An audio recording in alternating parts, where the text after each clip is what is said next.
ओम नमः शिवाय। महाशिवरात्रि पर भगवान शिव जी की कृपा प्राप्ति करने के लिए उनकी जो पूजन विधि है वो कैसे करें, सभी इस चीज़ को जानना चाहते हैं। कई लोग इसके लिए किताबें खरीदते हैं और फिर उसमें जो वर्णित प्रक्रिया होती है उसको करते हैं। बहुत ही चीज़ें उसमें होती हैं जो हम नहीं कर पाते हैं, और अगर हम उस पूरे प्रकरण को फॉलो कर लेते हैं तो हमारी जो पूजा विधि होती है वो शास्त्रीय विधि अनुसार पूर्ण हो जाती है। आज मैं कुछ ऐसी चीज़ें आप लोगों को बताना चाहती हूँ जो कि घर में आसानी से मिल भी जाती हैं, और भगवान शिव जी को प्रसन्न करने के लिए, उनकी कृपा प्राप्ति करने के लिए इन चीज़ों का होना बहुत ज़रूरी होता है। हम महाशिवरात्रि पर उनकी पूजा प्रक्रिया किस प्रकार से करते हैं, उनको उनका जो ध्यान है वो किस प्रकार से करते हैं, यह बहुत ही महत्वपूर्ण होता है। तो आज मेरे ये कुछ पॉइंट्स या फिर कुछ ऐसी इम्पॉर्टेंट चीज़ें मैं आपको बताना चाहूँगी जिसको फॉलो करके आप भगवान शिव जी की कृपा को प्राप्त कर सकते हैं। और सभी को ये चीज़ें पता होती हैं, लेकिन जब हम पूजा करने के समय जाते हैं तो कुछ चीज़ें हमसे छूट जाती हैं। तो आज मैं आप लोगों को वही चीज़ें याद दिलाना चाहूँगी कि हम सभी को उस चीज़ को याद रखना चाहिए। और ये छोटी छोटी चीज़ें जो हम भूल जाते हैं, अगर हम महाशिवरात्रि के दिन करते हैं, क्योंकि ये एक शुभ संयोग, एक शुभ मुहूर्त होता है जिसमें ये छोटी छोटी चीज़ें अगर कर ली जाए तो वो हमें शिव जी की कृपा को प्राप्ति करवा देते हैं। सबसे पहले, जब महाशिवरात्रि का जिस दिन व्रत है वह हमें कैसे करना है, हम अपनी जो शारीरिक स्थिति है उसके ऊपर इस व्रत को हमें करना चाहिए। अगर हमारे पास इतनी शक्ति है कि हम उस व्रत को कर सकें तो हमें पूरे दिन भर उपवास रखना चाहिए। अगर आप में शक्ति नहीं है तो आपको भोजन करके करना चाहिए, और बिल्कुल भी शक्ति नहीं है तो आप सिर्फ ध्यान करके पूजा ना भी करें, और मानसिक अगर आप शिव जी को प्रसन्न करते हैं, मानसिक तरीके से आप ध्यान करते हैं, जप करते हैं, तो वो इसका फल दे देते हैं। मानसिक तरीके से अगर आपने उनकी पूजा कर दी तो वो भी आपको उनकी कृपा का पात्र बना देता है।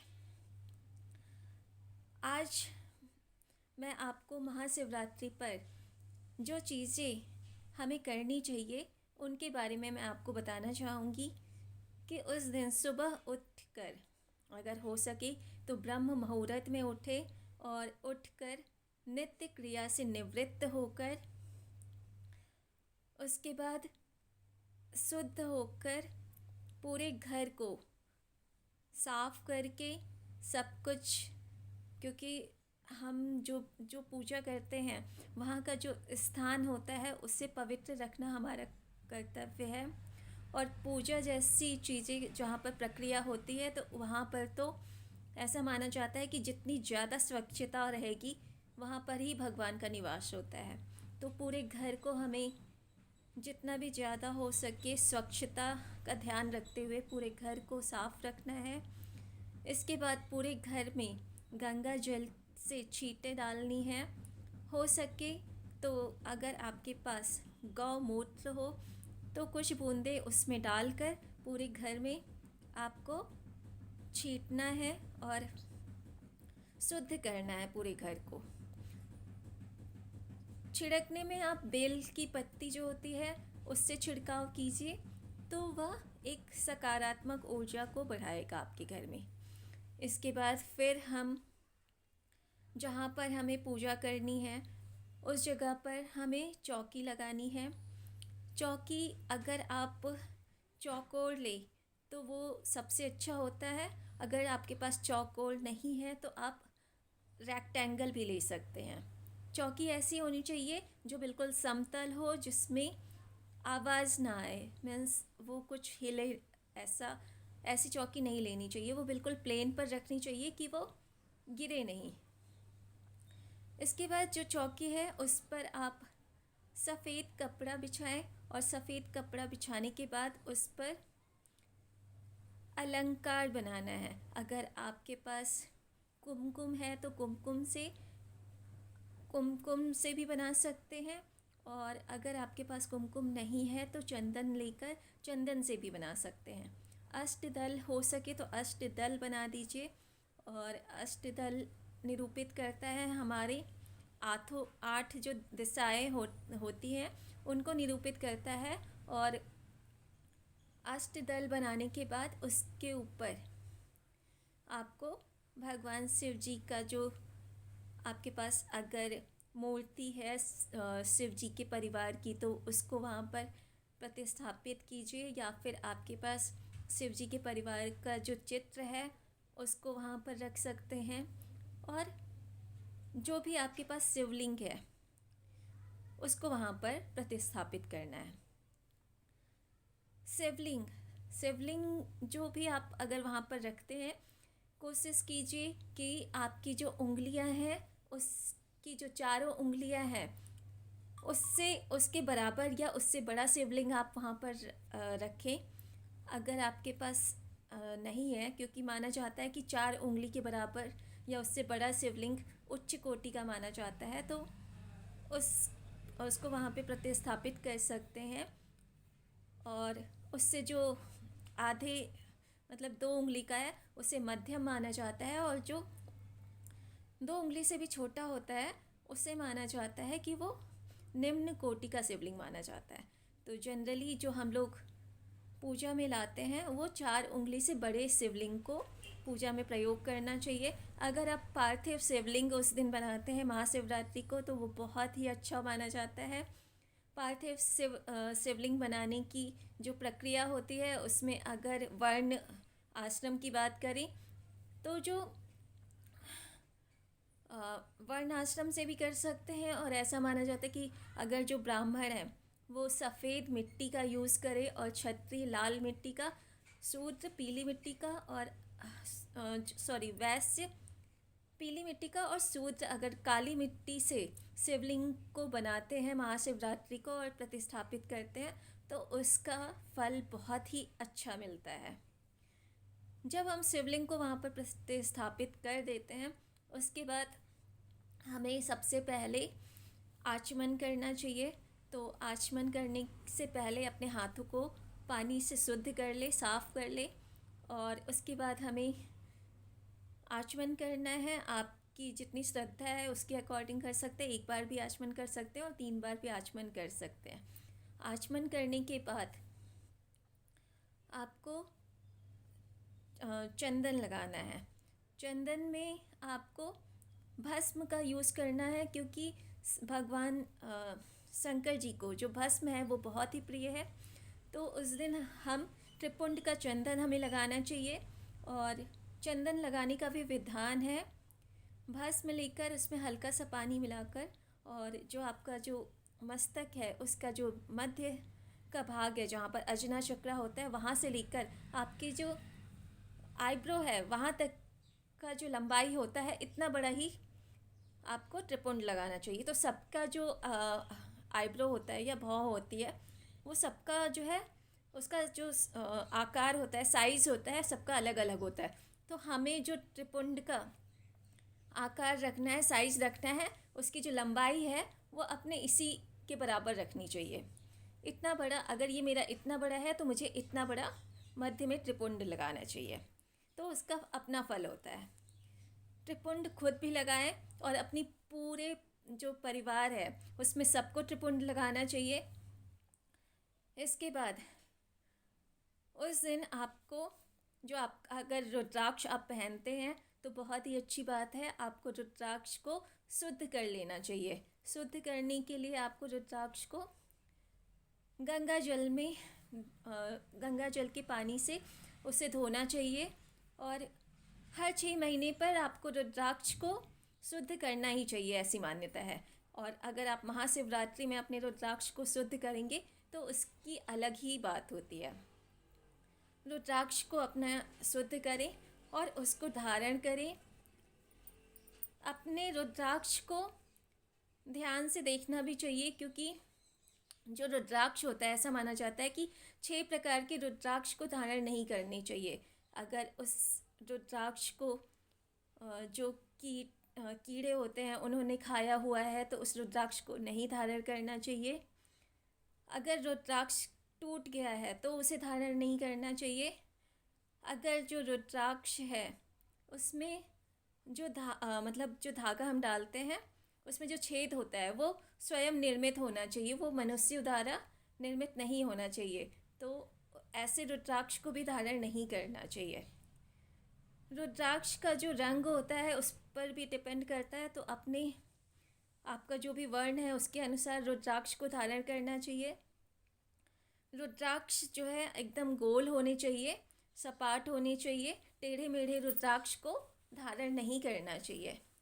और जो रुद्राक्ष होते हैं उसके जो दाने होते हैं वो नुकीले होने चाहिए। अगर वो नुकीले नहीं है तो उसको भी धारण नहीं करना चाहिए। तो रुद्राक्ष धारण करने से पहले इन सारी चीज़ों को ध्यान में रखना चाहिए और तभी उसी रुद्राक्ष को धारण करना चाहिए जिनमें ये चीज़ें ना हो।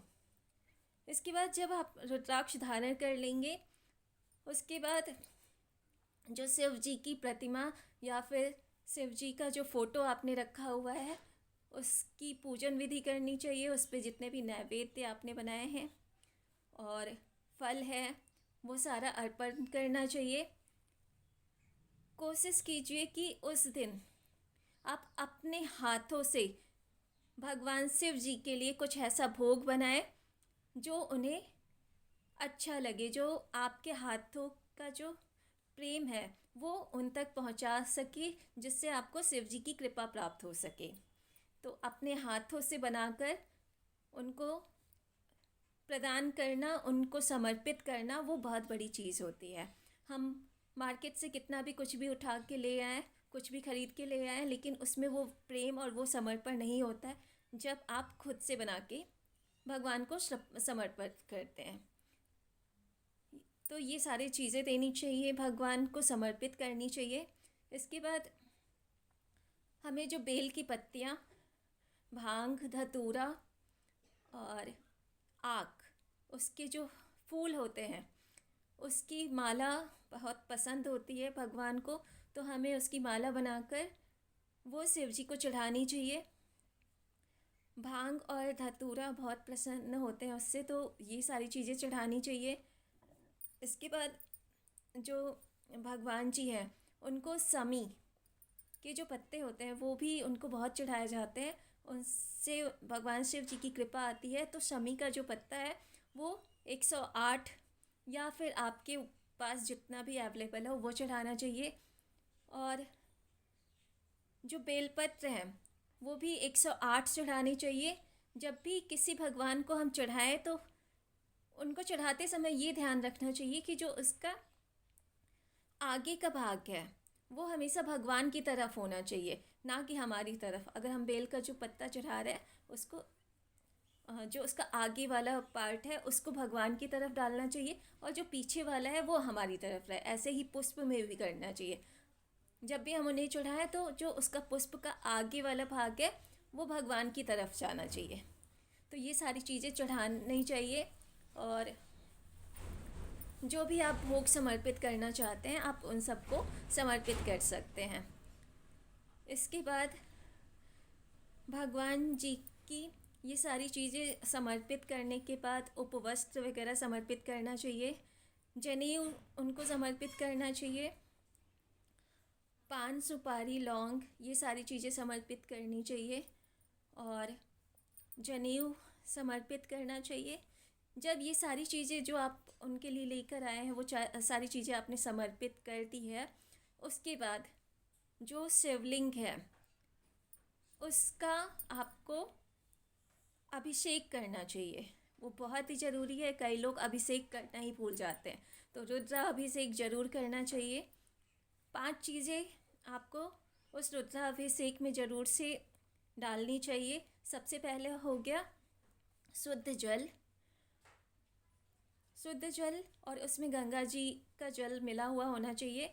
फिर उसके बाद आपको दूध, दही, घी और शहद, इस पांचों से तो भगवान को अवश्य ही स्नान करवाना चाहिए, शिवलिंग को।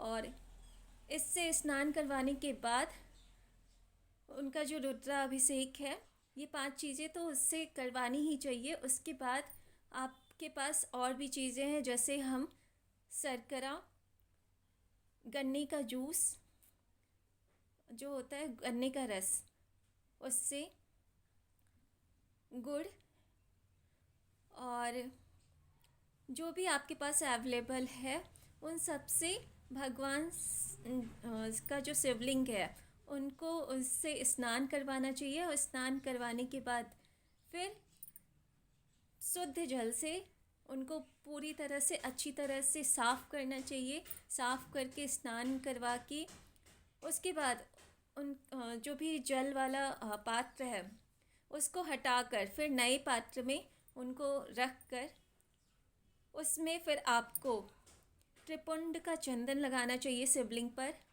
और अगर आपके पास भगवान शिव जी के लिए रुद्राक्ष की माला है तो उस शिवलिंग पर रुद्राक्ष की माला लपेट दीजिए। और 108 जो आपके पास बेलपत्र हैं उसको बेलपत्र को वैसे ही चढ़ाना है। बेलपत्र का जो आगे वाला पत्ता होता है वो शिव जी के लिंग की तरफ होना चाहिए और पीछे का भाग हमारे तरफ होना चाहिए। 108 या फिर जितनी आपकी श्रद्धा है उसके अकॉर्डिंग आपको बेलपत्र चढ़ाना चाहिए। भांग, धतूरा और आँख का जो फूल होता है वो, समी, इन सब की जितनी भी क्वांटिटी जो भी आपके पास है वो चढ़ाना चाहिए। सफ़ेद फूल बहुत ज़्यादा पसंद होते हैं शिव जी को, तो सफ़ेद फूल से उनकी पूरी सजावट करनी चाहिए जैसा आप श्रृंगार कर सके। तो ये सारी चीज़ें उस दिन करनी चाहिए। और इसके बाद फिर आप जो शिवलिंग जो आपने किया हुआ है उसमें ये सारी चीज़ें करने के बाद हम ओम नमः शिवाय का जो मंत्र होता है उससे 108 बार